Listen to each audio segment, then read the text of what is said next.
Madame Nicole Ndoubayo est une femme leader tchadienne qui a fait ses études au Tchad et en Europe. Elle a commencé sa carrière dans le secteur privé, puis aux Nations Unies, avant de rejoindre l'administration publique. Après son dernier poste en tant que directrice générale adjointe à l'agence en charge des zones économiques spéciales du Tchad, elle s'investit à nouveau dans le secteur privé. Elle lance son organisation Kira Femmes en Action, Impact Ladies, pour créer un espace de dialogue et d'échange pour les femmes leaders et entrepreneurs afin de discuter des défis et des opportunités d'affaires. C'est donc une leader qui se met désormais au service des femmes de son pays pour leur réussite professionnelle et entrepreneuriale. Je me nomme Nicole Ndoubayo, je suis tchadienne. Alors mon parcours, comme je le disais, je suis tchadienne, née au Tchad, grandie au Tchad. Et avant de poursuivre mes études à l'étranger, et après mes études, j'ai commencé à travailler normalement.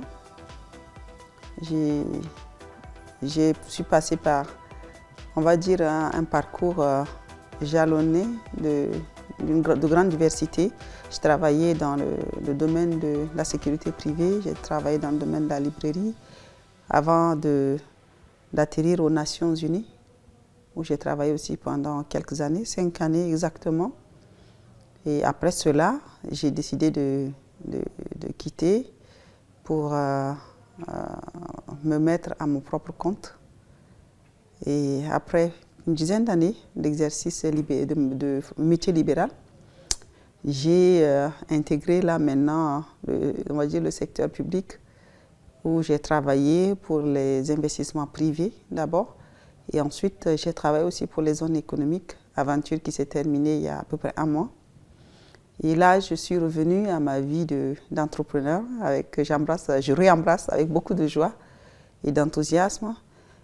Et donc, voilà un peu ce qui peut résumer de mon parcours de femme leader ou entrepreneur. Alors, comme je venais de le dire, j'ai travaillé pour les organisations internationales. J'ai travaillé en tant qu'entrepreneur. J'ai travaillé pour le secteur public. C'est assez rare d'avoir une personne qui soit passée par ces trois domaines complètement différents, n'ont rien à voir les uns avec les autres. Mais je peux dire sans hésiter que ce qui m'a marqué le plus et qui me marque encore, c'est ma vie d'entrepreneur. C'est mon expérience de femme entrepreneur. Parce que l'entrepreneuriat est tout simplement un métier qui est en constante mutation, où on se lève le matin, on ne sait pas comment la journée va se terminer, où des fois on se lève avec un programme bien établi, mais on peut se retrouver à gérer des situations qui n'ont rien à voir avec ce qu'on a planifié. On peut aussi se lever un jour en faisant un programme pour la fin de la journée, alors que la fin de la journée peut vous trouver totalement dans un autre pays. Donc, je peux dire que s'il y a quelque chose ou une expérience, un métier qui m'a vraiment marqué, qui me marque, c'est ma vie d'entrepreneur. Je ne pense pas que c'est difficile de le faire. Pour moi, surtout quand on vit en Afrique. Voilà, quand on vit en Europe, parce que j'ai eu à faire les deux expériences, en Europe, c'est un peu plus compliqué, c'est beaucoup plus acrobatique pour avoir une bonne organisation et un bon équilibre entre les deux vies. Mais en Afrique, c'est plutôt gérable, vraiment. Et là, je parlerai de l'organisation. Il faut s'organiser, il faut être organisé. Quand on a des enfants, comme moi, quand on a une famille, comme moi, il faut être bien organisé. Il faut se faire aider quand on a besoin, soit par un membre de la famille, soit par du personnel à la maison, pour gérer les enfants, se rassurer que malgré nos multiples activités, malgré nos voyages, que les cours des enfants sont suivis et l'école des enfants est suivie, leur éducation est suivie. Donc, c'est une question d'organisation. On peut s'organiser et il faut s'organiser pour faire une bonne conciliation entre les deux vies parce qu'après tout, on est une femme, on est mère, on est épouse et tout. Donc, il faut avoir une bonne répartie pour pouvoir avoir des enfants qui demain ne soient pas des enfants qui manquent d'éducation. Une famille qui soit plutôt mal vue à cause de vos absences et vos occupations. les difficultés ne sont pas... en fait, les difficultés que rencontre une femme qui entreprend, une femme qui est une leader, ce n'est pas très différent de ce que rencontre en général un homme. D'accord? Après, il y a cette question de stéréotype genre qui revient assez souvent, où les gens en parlent. Mais moi, je pense que j'évite souvent de me victimiser. Et je me dis que ces difficultés sont en général les difficultés que peut rencontrer même un homme. Donc, à nous de travailler à s'imposer. À chaque fois que je suis face à une difficulté, je travaille à m'imposer et à faire comprendre aux personnes qui sont en face de moi que je peux tout à fait donner, et je peux donner autant qu'un homme, je peux produire autant qu'un homme, et je suis aussi intelligente qu'un homme. Donc, il n'y a pas de quoi à créer une différence inutile. Et ça s'impose par le travail, surtout le travail bien fait. Voilà.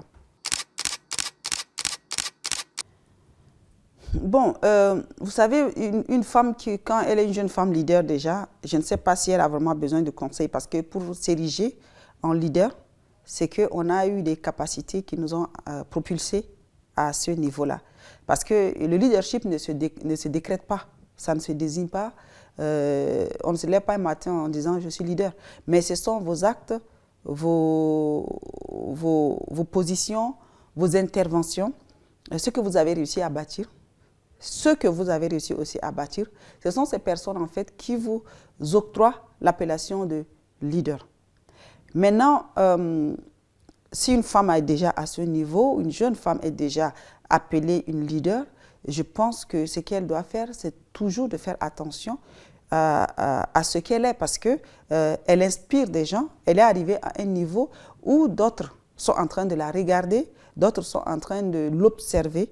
Donc, il est important de toujours rester très vigilant sur les actes qu'on pose, sur les décisions qu'on prend et aussi veiller à conduire à bien la vision que cette femme, enfin, jeune fille leader s'est fixée. Maintenant, à la jeune femme entrepreneur, je parlais de la discipline et de la rigueur tout à l'heure. Aujourd'hui, vous savez, beaucoup de jeunes femmes qui commencent une affaire, mais qui n'arrivent pas à aller loin.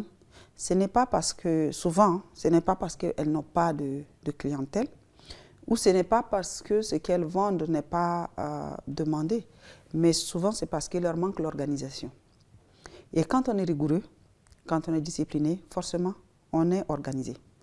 Donc, le conseil que moi je leur donnerais, c'est d'être toujours rigoureux dans les décisions qu'elles prennent, d'être rigoureuses dans ce qu'elles dans leur organisation, leur planification, voilà, dans leur planification au quotidien, d'être aussi rigoureuses dans les décisions liées soit aux services qu'elles prestent ou bien dans les produits qu'elles vendent. La rigueur aussi avec l'entourage, avec les personnes qui travaillent avec elles, ne pas permettre à un collaborateur de faire n'importe quoi avec ce qui est censé être l'objet ou la raison d'être de l'entreprise.